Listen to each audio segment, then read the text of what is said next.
हरि ओम। ओम जय श्री राधे, जय श्री कृष्ण। आप सभी को हृदय से प्यार भरी राधे राधे। और कैसे हैं आप सब? आशा करता हूँ ठाकुर श्री बांके बिहारी की कृपा से आप सब कुशल मंगल होंगे और भगवान की भक्ति में लीन होंगे। भगवान की भक्ति में लीन रहने के लिए हम नित्य श्रीमद् भागवत के एक अध्याय की कथा श्रवण करते हैं। इसी प्रयास में लगे हुए हैं ताकि भागवत भागीरथी में नित्य हम अवगाहन कर सकें। आज हम श्रीमद् भागवत के दशम स्कंद के षोडशों अध्याय 16वें अध्याय में प्रवेश करेंगे। कालिय नाग पर कृपा भगवान किस प्रकार करते हैं, यह कथा विस्तार पूर्वक श्रवण करेंगे। नए आए हैं चैनल को सब्सक्राइब कर लीजिए, बेल आइकन को प्रेस कर दीजिए। आइए मेरे साथ गोविंद नाम गुनगुनाइए। श्री कृष्ण गोविंद हरे मुरारी, नाथ नारायण वासुदेव। श्री कृष्ण गोविंद हरे मुरारी, हे नाथ नारायण वासुदेव। हे नाथ नारायण वासुदेव, हे नाथ नारायण वासुदेव।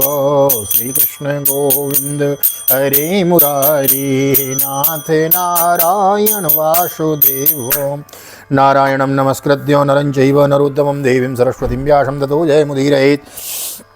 कृष्णाय वासुदेवाय हरये परमात्मने प्रणतक्लेशनाशाय गोविन्दाय नमो नमः। ओं नमो भगवते वासुदेवाय। श्रीमद्भागवत महापुराणं दशमस्कन्ध अथ पूर्वार्धः षोडशोऽध्यायः। श्रीशुक उवाच विलोक्य दूषितां कृष्णां कृष्णः कृष्णाहिनाविर्भूः तस्या विशुद्धिमन्वेक्षन् सर्पं तदमुवासयत्। श्री सुखदेव जी कहते हैं, परीक्षित, भगवान श्री कृष्ण ने देखा कि महाविषधर काली व नाग ने यमुना जी का जल विषैला कर दिया है। तब यमुना जी को शुद्ध करने के विचार से उन्होंने वहाँ से उस सर्प को निकाल दिया। राजोवाच कथमन्तर्जलेगादे निगृह्यात् भगवान् हिं सवै बहुयुगावासं यथासीद् विप्रकथ्यतां। ब्रह्मन् भागवतस्तस्य भूम्ना स्वच्छन्दवर्तिना गोपालोदारचरितं कस्तूप्येतामृतं जुषन्। राजा परीक्षित ने पूछा, ब्रह्मन, भगवान श्री कृष्ण ने यमुना जी के अगाध जल में किस प्रकार उस सर्प का दमन किया? फिर कालिय नाग तो जलचर जीव नहीं था, ऐसी दशा में वह अनेक युगों तक जल में क्यों और कैसे रहा, सो बतलाइए। ब्रह्मस्वरूप महात्मन भगवान अनंत हैं, वे अपनी लीला प्रकट करके स्वच्छंद विहार करते हैं। गोपाल रूप से उन्होंने ही उदार लीला की है, वह तो अमृत स्वरूप हैं, भला उससे के सेवन से कौन तृप्त हो सकता है। श्री शुक उवाच कालिन्द्यां काले यस्यासि तद्र कश्चित् विषाग्निनो सर्प्यमाणो पया यस्मिन् पतन्त्युः परिकाखग विस्पृश्मता विशोदो वैर्मारुतेनाभिमर्शितो म्रियन्ते तीरगायस्य प्राणिनः स्थिरजङ्गमः तं चण्डवेगो विषवीर्यमवीक्षतेन दुष्टां नदीं च कलसंयमनावतारो। कृष्णः कदम्बमधिरुह्य ततोति तुङ्गं स्फोट्य गाढरसनो निपतत् विशोधे सर्पव्रतः पुरुषशार निपात वेगः संक्षोभितो रगविशोक्चविस्ताम्बुरासि पर्यक्लुप्लुतो विषकषाय विभीषणोर्मिर्धावन् स्तनू शतमनन्तबलस्य किं तत् तस्य व्रते विहरतो भुजदण्डघूर्णं वार्घोषमङ्गवरवारणविक्रमस्य आश्रुत्य तद् स्वसदनाभिभवं निरीक्ष्य चक्षुस्रवासमसरत्वदमर्ष्यमाणो तं प्रेक्षणीय सुकुमारगणावधातं श्रीवत्सपीतवशनं स्मितसुन्दरास्यं क्रीडन्तमप्रतिभयं कमलोदराङ्घ्रिं छन्दस्य मर्मसुरुषा भुजयाख्यछादं तं नागभोगपरिवीतमदृष्टचेष्टो मालोक्य तत्प्रियशका पशुपाभृशार्थ कृष्णेर्पितात्मसोदर्थकलत्रकामा दुःखानुशोकभयमूढधियो निपेतुं। श्री सुखदेव जी कहते हैं, परीक्षित, यमुना जी में कालिय नाग का एक कुंड था। उसका जल विष की गर्मी से खौलता रहता था, यहाँ तक कि उसके ऊपर उड़ने वाले पक्षी भी झुलसकर उसमें गिर जाया करते थे। उसके विषैले जल की उत्ताल तरंगों का स्पर्श करके तथा उसकी छोटी छोटी बूंदें लेकर जब वायु बाहर आती तो तन के तट के घास पात वृक्ष पशु पक्षी आदि का स्पर्श करती, तब वे उसी समय मर जाते थे। परीक्षित, भगवान का अवतार तो दुष्टों को दमन करने के लिए होता ही है।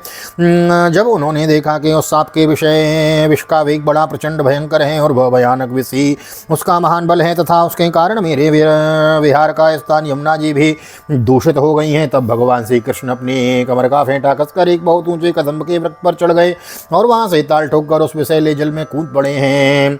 यमुना जी का जल सांप के विष के कारण पहले से ही खोल रहा था, उसकी तरंगें लाल पीली और अत्यंत भयंकर उठ रही थीं।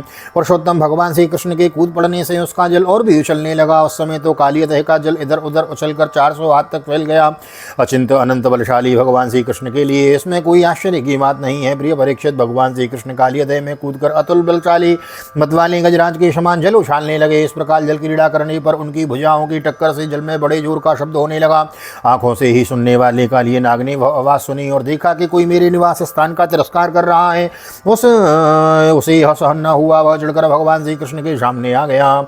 उसने देखा कि सामने एक सांवला सलोना बालक है, वर्षाकालीन मेघ के समान अत्यंत सुकुमार शरीर है, उसमें लगकर आँखें हटने का नाम ही नहीं लेती। उसके वक्षस्थल पर एक सुनहली रेखा श्रीवत्स का चिन्ह है। वह पीले रंग का वस्त्र धारण किए हुए है, बड़े मधुर एवं मनोहर मुख पर मंद मंद मुस्कान अत्यंत शोभायमान हो रही है।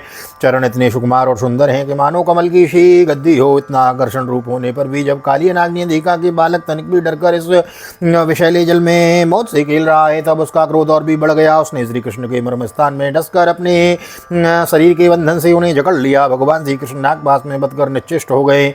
यह देखकर उनके प्यारे सखा ग्वाल बाल बहुत ही पीड़ित हुए और उसी समय दुख, पश्चाताप और भय से मूर्छित होकर पृथ्वी पर गिर पड़े, क्योंकि उन्होंने अपने शरीर, सुहद, धन संपत्ति, स्त्री पुत्र, भोग और कामनाएं सब कुछ भगवान श्री कृष्ण को ही समर्पित कर रखी थीं।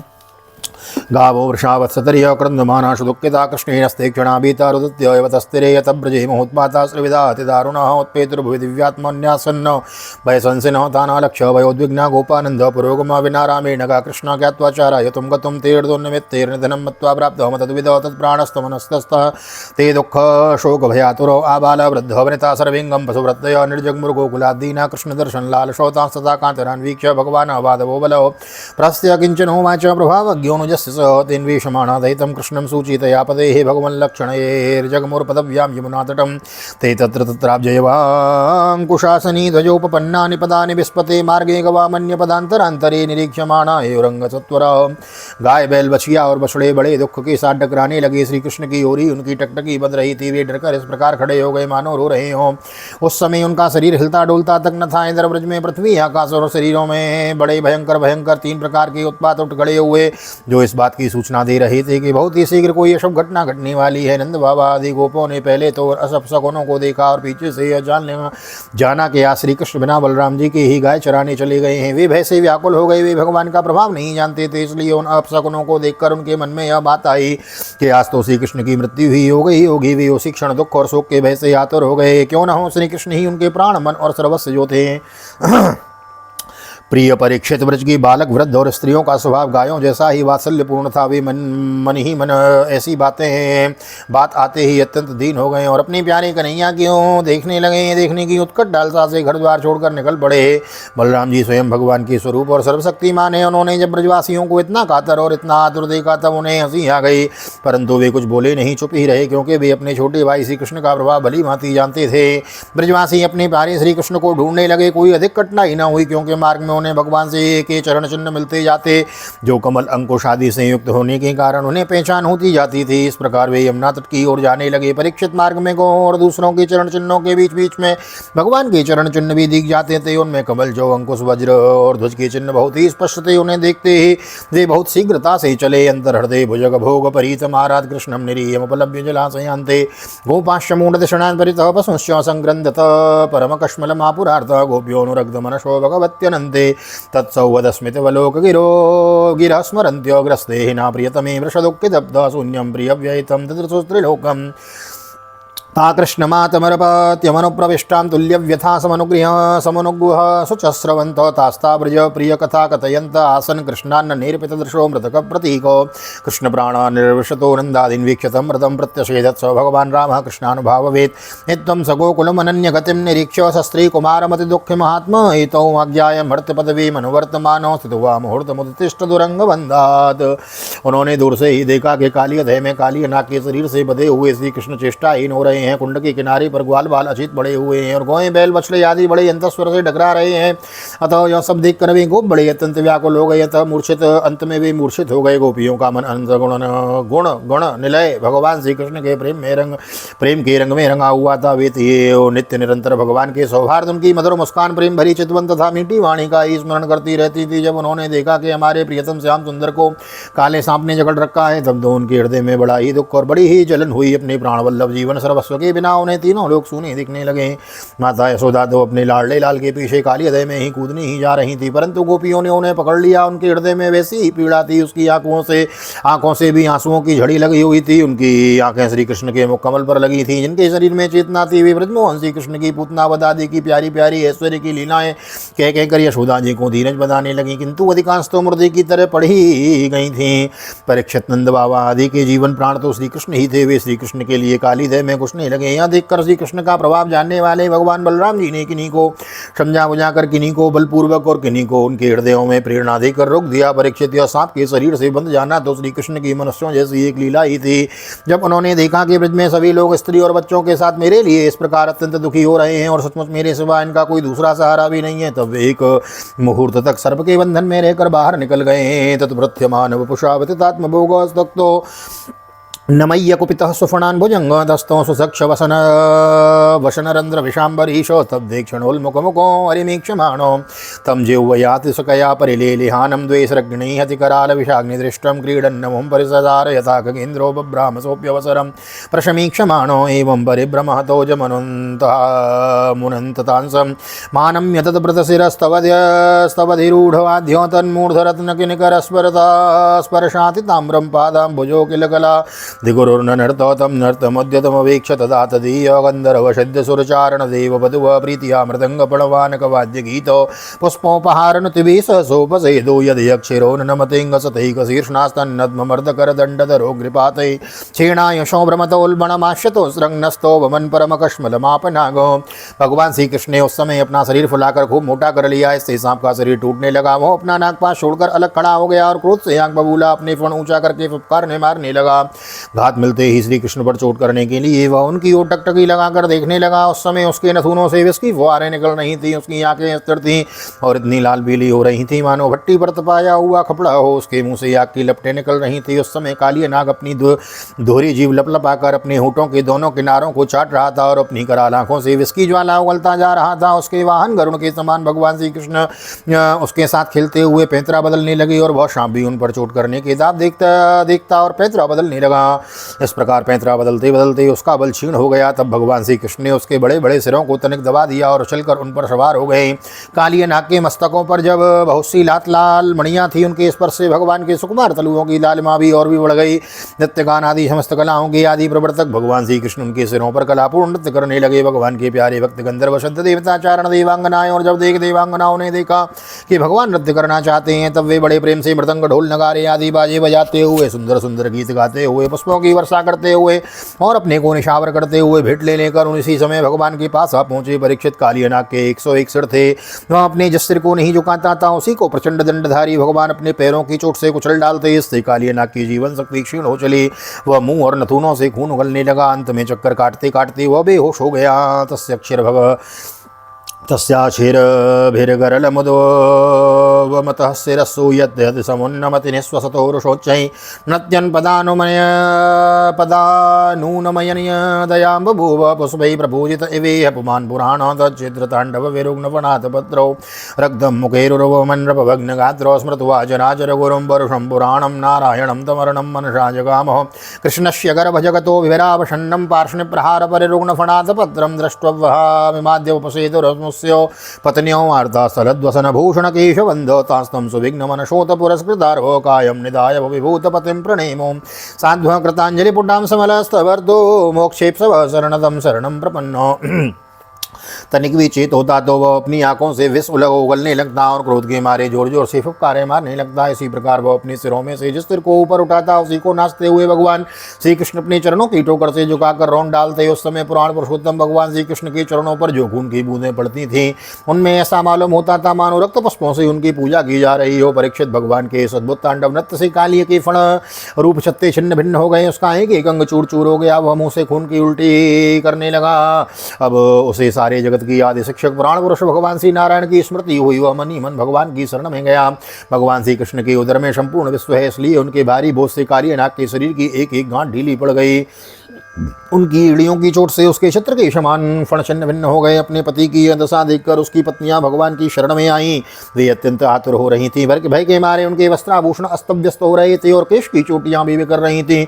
उस समय उन साध्वी नाग पत्नियों के चित्त में बड़ी घबराहट थी। अपने बालकों को आगे करके वे पृथ्वी पर लौट गईं और हाथ जोड़कर उन्होंने समस्त प्राणियों के एकमात्र स्वामी भगवान श्री कृष्ण को प्रणाम किया। भगवान श्री कृष्ण की शरणागत वत्सल जानकर अपने अपराधी पति को छुड़ाने की इच्छा से उन्होंने उनकी शरण ग्रहण की। नाग पत्नियों न्यायो यदंड कृत किल विशेषमिं तस्तावावतारो कल निग्रहाय रिपोषुतानमपि तुल्य दृष्टे दत्तेदमं फलमेवानुशंसनो। नाग पत्नियों ने कहा, प्रभु आपका यह अवतार ही दुष्टों को दंड देने के लिए हुआ है, इसलिए इस अपराधी को दंड देना सर्वथा उचित है। आपकी दृष्टि में शत्रु और पुत्र का कोई भेदभाव नहीं है, इसलिए आप जो किसी को दंड देते हैं वह उसके पापों का प्रायश्चित कराने और उसका परम कल्याण करने के लिए ही है। अनुग्रहोऽयं भवतः कृतो हि नो दंडो सतां ते खलु कल्मषापहं यददन्त शूकत्वमुष्य देहिनः क्रोधोपितेऽनुग्रह एव सम्मत तपः सुतब्धं किमनेन पूर्वं निरस्तमानेन च वानदेन धर्मोत वा सर्वजनानुकम्पयो यतो भवांस्तुष्यति सर्वजीव कस्यानुभावो स न देव विद्महे तवाङ्घ्रिरेणुस्पर्शाधिकारो यद्वाञ्छयो श्रीललनाचरद्दपो विहाय कामान् रुचिरं धृतव्रतो न नाकपृष्ठं न च सार्वभौमं न पारमेष्टं न शाधिपत्यं न योगसिद्धिरपुनर्भवं वा वाञ्छन्ति यत्पादरजः प्रपन्नो तदेष नाथाय दुरापमन्ये स्तमोजनी क्रोधवशोऽप्यसि संसारव्यपोप्य हि सो संसारचक्रे भ्रमतो शरीरणो यदक्षतस्याद्यो वः समक्षो। आपने हम लोगों पर यह बड़ा ही अनुग्रह किया है, यह तो आपका कृपा प्रसादी है, क्योंकि आप जो दुष्टों को दंड देते हैं उससे उनके सारे पाप नष्ट हो जाते हैं। इस सर्प के अपराधी होने में तो कोई संदेह ही नहीं है। यदि यह अपराधी न होता तो इसे सर्प की योनि ही क्यों मिलती। इसलिए हम सच्चे हृदय से आपके इस क्रोध को भी आपका अनुग्रह ही समझती हैं। अवश्य ही पूर्व जन्म में इसने स्वयं मान रहित होकर और दूसरों का सम्मान करते हुए कोई बहुत बड़ी तपस्या की है, अथवा सब जीवों पर दया करते हुए इसने कोई बहुत बड़ा धर्म किया है, तभी तो आप इसके ऊपर संतुष्ट हुए हैं, क्योंकि सर्वजीव स्वरूप आपकी प्रसन्नता का यही उपाय है। भगवान हम नहीं समझ पाती कि यह इसकी किस साधना का फल है। जो यह आपके चरण कमलों की धूल का स्पर्श पाने का अधिकारी हुआ है, आपके चरणों की रज इतनी दुर्लभ है कि उसके लिए आपकी अर्धांगिनी लक्ष्मी जी को भी बहुत दिनों तक समस्त भोगों का त्याग करके नियमों का पालन करते हुए तपस्या करनी पड़ती है। प्रभु, जो आपके चरणों की धूल की शरण ले लेते हैं वे भक्तजन स्वर्ग का राज्य या पृथ्वी की बादशाही नहीं चाहते, न वीर शातल का राज्य चाहते हैं, न ब्रह्मा का पद ही लेना चाहते हैं, उन्हें अणुवादी योग सिद्धियों की भी चाह नहीं होती। यहाँ तक कि वे जन्म मृत्यु से छुड़ाने वाले केवल मोक्ष को भी नहीं चाहते हैं। स्वामी, यह नागराज तमोगुणी योनि से उत्पन्न हुआ है और अत्यंत क्रोधी है, फिर भी इसे आपकी वह परम पवित्र चरण रज प्राप्त हुई है जो दूसरों के लिए सर्वथा दुर्लभ है, तथा जिसको प्राप्त करने की इच्छा मात्र से ही संसार चक्र में पड़े हुए जीव को संसार की वैभव संपत्ति की ही तो बात ही क्या है, मोक्ष की भी प्राप्ति हो जाती है। नमस्तुभ्यं भगवते पुरुषाय महात्मने भूतावासाय भूताय पराय परमात्मने ज्ञान विज्ञान निधये ब्रह्मणे नंदशक्तये गुणायाम विकाराय नमस्ते प्राकृताय च कालाय कालनाभाय कालावयवसाक्षिणे विश्वाय तद्वद्दृष्टे तत्कृते विश्वहेतवे भूतमातेन्द्रिय प्राण मनोबुद्ध्य सयात्मने त्रिगुणेनाभिमानेन गूढस्वात्मानुभूतये नमो नन्दाय सूक्ष्माय कूटस्थाय विवश्वते नानावादानुरोधाय वाच्यवाचकशक्तये नमः प्रमाणमूलाय कवये शास्त्रयोनहे प्रवृत्ताय निवृत्ताय नियमाय नमो नमः। ओम प्रभु, हम आपको प्रणाम करती हैं। आप अनंत और अचिंत ऐश्वर्य की नित्य निधि हैं। आप सबके अंतःकरण में विराजमान होने पर भी अनंत अनंत हैं। आप समस्त प्राणियों और पदार्थों के आश्रय तथा सब पदार्थों के रूप में भी विद्यमान हैं। आप प्रकृति से परे स्वयं परमात्मा हैं। आप सब प्रकार के ज्ञान और अनुभवों के खजाने हैं। आपकी महिमा और शक्ति अनंत है। आपका स्वरूप प्राकृतिक दिव्य चिन्मय और प्राकृतिक गुणों एवं विकारों से आप कभी स्पर्श नहीं करते हैं। आप ही ब्रह्मा हैं। आपको नमस्कार करती हूँ। आप प्रकृति में क्षोभ उत्पन्न करने वाले काल हैं, काल शक्ति के आश्रय हैं और काल के क्षण कल्प आदि समस्त अवयवों के साक्षी हैं। आप विश्वरूप होते हुए भी उससे अलग रहकर उनके दृष्टा हैं। आप उनके बनाने वाले निमित्त कारण तो हैं ही, उसके रूप में बनने वाले उपादान कारण भी हैं। प्रभु, पंचभूत, उनकी तन्मात्रा, इंद्रिय, प्राण, मन, बुद्धि, इन सबका खजाना चित्त, ये सब आप ही हैं। तीनों गुण और गुणों के कार्यों में होने वाले अभिमान के द्वारा आपने अपने साक्षात्कार को छुपा रखा है। आप देश काल और वस्तुओं की सीमा से बाहर अनंत हैं। सूक्ष्म से भी सूक्ष्म और कार्य कारणों के समस्त विकारों से भी एक रस विकार रहित और सर्वज्ञ हैं। सर्व ईश्वर हैं कि नहीं है, सर्वज्ञ हैं कि अल्पज्ञ हैं, इत्यादि अनेक मतभेदों के अनुसार आप उन मतवादियों को उन्हीं रूपों में दर्शन दे देते हैं। समस्त शब्दों के अर्थ के रूप में तो आप ही हैं, शब्दों के रूप में भी हैं। आप उन दोनों की संबंध जोड़ने वाली शक्ति भी आप ही हैं। हम आपको नमस्कार करती हैं। प्रत्यक्ष अनुमान आदि जितने भी प्रमाण हैं उनको प्रमाणित करने वाले मूल आप ही हैं। समस्त शास्त्र आपसे ही निकले हैं और आपका ज्ञान स्वतः सिद्ध है। आप ही मन को लगाने वाली विधि के रूप में और उसको सब कहीं से हटा लेने वाली आज्ञा के रूप में प्रवृत्ति मार्ग और निवृत्ति मार्ग हैं। इन दोनों के मूल भेद भी स्वयं आप ही है। हम आपको बार बार नमस्कार करते हैं। नमः कृष्णाय रामाय वसुदेवाय सुताय च वसुदेव सुताय च प्रद्युम्नाय अनिरुद्धाय सात्वतां पतये नमः। नमो गुणप्रदीपाय गुणात्मक्षादनाय च गुणवृत्तिवलक्षाय गुणदृष्टेषु संविदेय व्याकृतो विहाराय सर्वव्याकुलकृतसिद्धये ऋषिकेशो नमस्तेस्तु मनये मौनशीलिने परावरोगतिज्ञाय सर्वाधिज्ञायते नमः। अविश्वाय च विश्वाय तद्दृष्टेस्य च हेतवे आप शुद्धस्वत्वमय वसुदेव के पुत्र वासुदेव संकर्षण एवं प्रद्युम्न और अनिरुद्ध भी है। इस प्रकार चतुर्व्यूह के रूप में आप भक्तों तथा यादवों के स्वामी हैं। श्री कृष्ण हम आपको नमस्कार करती हैं। आप अंतःकरण और उसकी वृत्तियों के प्रकाशक हैं और उन्हीं के द्वारा अपने आप को ढक रखते हैं। अतः उन अंतःकरण और वृत्तियों के द्वारा ही आपके स्वरूप का कुछ कुछ संकेत भी मिलता है।